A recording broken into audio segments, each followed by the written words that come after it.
Hey, what's up, lightboltjoe here. Today we're going to discuss the 2019 Netflix original film Triple Frontier, starring Ben Affleck, Pedro Pascal, Oscar Isaac. You have Charlie Hunnam, Garrett Hedlund is in this. Incredible cast, right? 5 incredibly talented individuals. It's nice seeing Pedro and Oscar because they're friends, so it's nice seeing them, play together, if you will. It's an interesting film where you have these 3 ex-military folk who are coming together now to do a heist, basically, of this drug lord in South America. And they're going through South America, Central America. I honestly don't remember where they were. It was south somewhere. So they do their reconnaissance, and then they decide to, get the money on this particular Sunday when the family's away at church. That way they don't hurt the kids. It's just the drug lord, and the house is the safe, so they find all the money in the walls, so they take as much as they can. And then, of course, all hell breaks loose. So then they have to fight these bad guys and get this place and get to this runway to give money to Oscar Isaac's girlfriend so that way she can leave successfully with her brother, who helped break in as well. And then they themselves have to put all this money into a cargo net on this giant helicopter, which is going to weigh a lot, and they can't cross the Andes. Oh, that was the thing, Andes. So where are the Andes Mountains? South somewhere, right? I think they're in South America, if I'm not mistaken.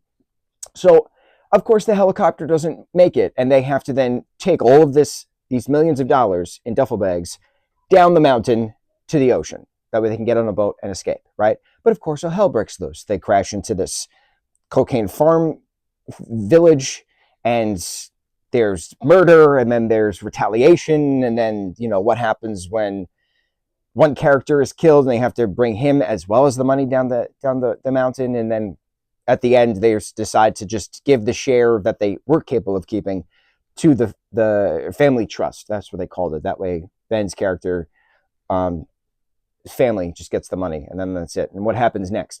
Weird parts of this is you make so much effort to bring these 200 duffel bags full of money down the Andes mountain, and then decide to just throw them in a trench, which is going to get covered in snow and no one's ever going to find it, and then that's it, right? But the whole thing of this was we're going to take all this money. We're going to take all this money. And then it's just a matter of, you know what? Into the ditch it goes, right?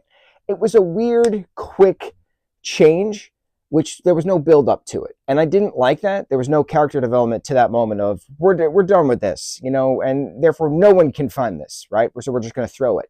If you're going to put it into a hiding spot, I've seen a bunch of treasure hunting pirate things, right? So that tells me, okay, so they know where to look. They're going to mark it. They're going to come back when the snow is clear. They're going to get the money back. They don't have that conversation.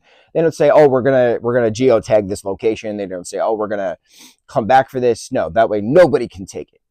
But you lost mules down the mountainside. Money was flying everywhere. You've thrown bags at other places for people to just randomly take if they come across it. Like, what is this moment where you're like, we're just gonna throw the rest into the trench. That way no one can take it.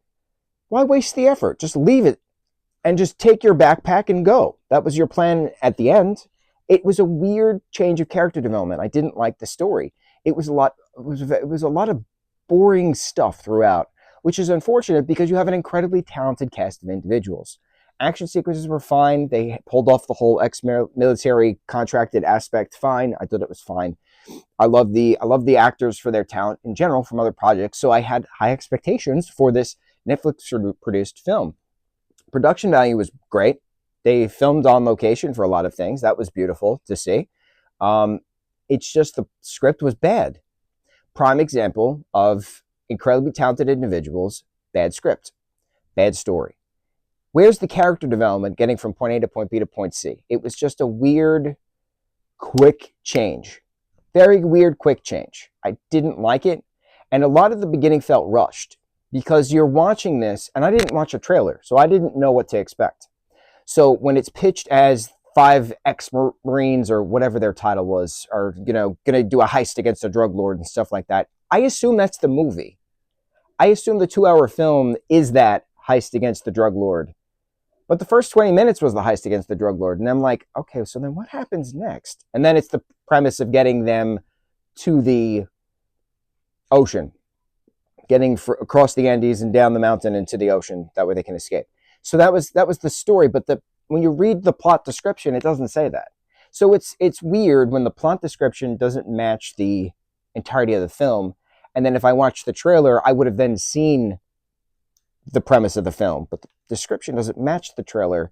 So it's interesting. It's very interesting when you go into something not knowing what it is based on the description. It's interesting when you assume it's going to be just like the description, but it's also interesting when certain things, certain projects, you'll know what the scope of it is only by watching the trailer. This disjointed. Why isn't the description matching the trailer? I don't know. Weird. I don't need to watch this again.